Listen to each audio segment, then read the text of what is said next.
Magandang araw mga mag-aaral. Sa pagpapatuloy ng gawain, kinakailangan ang iyong buong atensyon at pagiging matyaga upang makabuo ng mahahalagang konsepto ukol sa aralin. Halina't makinig at matuto. Simulan natin sa konsepto ng karapatan.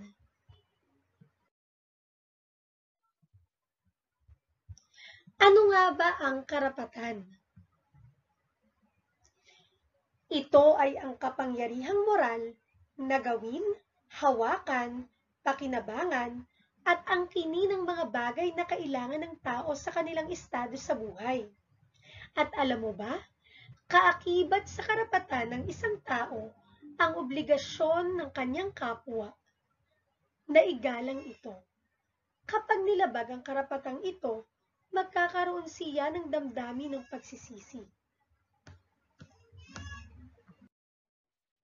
Ayan, dumako naman tayo sa konsepto ng karapatan bilang kapangyarihang moral. Bakit nga ba tinawag na kapangyarihang moral ang karapatan? Sapagkat moral ito dahil hindi maaaring puwersahin ng tao ang kanyang kapwa na ibigay sa kanya ng sapilitan ang mga bagay na kailangan niya sa buhay. At bilang kapangyarihang moral, ang karapatan ay pakikinabangan ng tao lamang dahil tao lamang ang makagagawa ng moral na kilos. Dahil sa karapatang ito, may obligasyon ng tao na akuin at tuparin ang kanyang mga tungkulin. Naunawaan mo ba? Ipagpatuloy natin.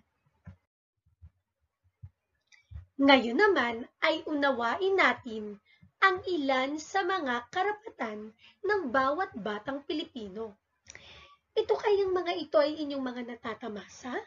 Nararanasan niyo ba ito? Sige nga, tingnan natin isa-isa. Para sa unang karapatan, maisilang at magkaroon ng pangalan at nasyonalidad. Ikalawa, magkaroon ng tahanan at pamilyang mag-aaruga. Ikatlo, manirahan sa payapa at tahimik na lugar. Ikaapat, magkaroon ng sapat na pagkain, malusog at aktibong katawan. At ikalima, magkaroon at mabigyan ng sapat na edukasyon.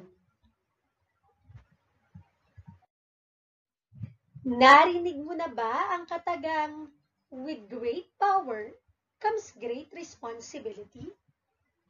O di ba? Pamilyar sa'yo? Tama. Ito ay isa sa mga linya na ating narinig sa pelikula ni Spider-Man. Kaya naman, ano ang masasabi natin ukol sa pariralang ito? May idea ka ba? Ibig sabihin, kahit na tayo ay mayaman o mahirap, lahat tayo ay may pantay-pantay na karapatan. Walang sino man ang mayroong mas nakakaraming karapatan kaysa sa iba. Mahalagang malaman mo rin ang mga katungkulan at responsibilidad na kaakibat sa bawat karapatan. Isa pa, kasama din dito na kapag lumalawak at dumadami ang iyong mga karapatan, sinasabing mas malaki ang kaakibat nitong mga responsibilidad. Kaya naman, kinakailangan mong maging responsable at nararapat ay alam mo at may kamalayan ka sa mga tungkulin at obligasyon na nararapat mong gawin. Nauunawaan mo ba? Mahusay! Ang sunod na konseptong ating tatalakayin ay ang tungkulin. Ano nga ba ang tungkulin? Ito ay ang obligasyong moral na gawin o hindi gawin ang isang gawain. Kailangan gawin mo ang iyong mga tungkulin sapagkat ito ay nararapat at nakabubuti para sa iyo. Mahalaga na mayroon kang kaalaman sa mga tungkulin na nararapat mong gawin, nang sa gayon ay makapagdulot ka ng kasiyahan sa mga taong nasa iyong paligid. Dumako naman tayo sa tungkulin bilang obligasyong moral. Kasama sa pagiging moral ng tao ang pagtupad sa tungkulin. Moral na gawain ito dahil ang moral ang siyang nagpapanatili ng ating buhay pamayanan.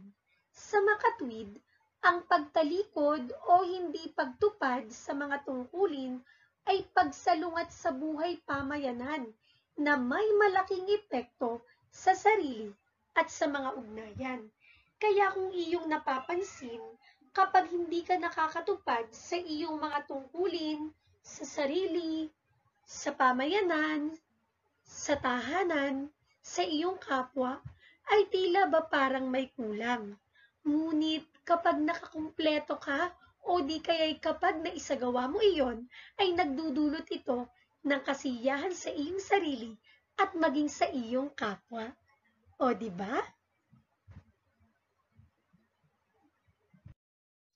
Bigyang pansin naman natin ang 6 na karapatang di maaalis o tinatawag sa Ingles na inalienable at kaakibat nitong mga tungkulin. Para sa unang karapatan ay ang karapatan sa buhay. Masasabing ito ang pinakamataas na antas sa lahat ng karapatan, sapagkat kung wala nito, di matatamasa ng tao ang lahat ng karapatan. Kaya nararapat na pangalagaan ang kalusugan at sarili laban sa panganib. Para sa ikalawang karapatan, karapatan sa pribadong ari-arian. Kailangan ng tao ang mga ari-arian upang mabuhay ng maayos at maging produktibong mamamayan. Dapat niyang pangalagaan at palaguin ang kanyang mga ari-arian at syempre gamitin ito sa tamang paraan. Ikatlo naman ay ang karapatang magpakasal. Karapatan ng tao na bumuo ng pamilya sa pamamagitan ng kasal sa taong kanyang labis na minamahal. Subalit napakalaking responsibilidad ang mahalin, ingatan, suportahan at gabayan ng pamilya upang maging mabuting tao ang magiging anak at magkaroon ng masayang pamilya. Ika-4 naman ay ang karapatang pumunta sa ibang lugar. Kasama sa karapatang ito ang lumipat sa ibang lugar na may oportunidad tulad ng trabaho o kaligtasan sa panganib. Ngunit alam mo ba, kaakibat nito ang pagsunod sa batas sa nilipatang lugar. Mangyaring dapat ka ring makiayon sa kultura at paniniwala ng mga tao sa iyong nilipatan na ring lugar.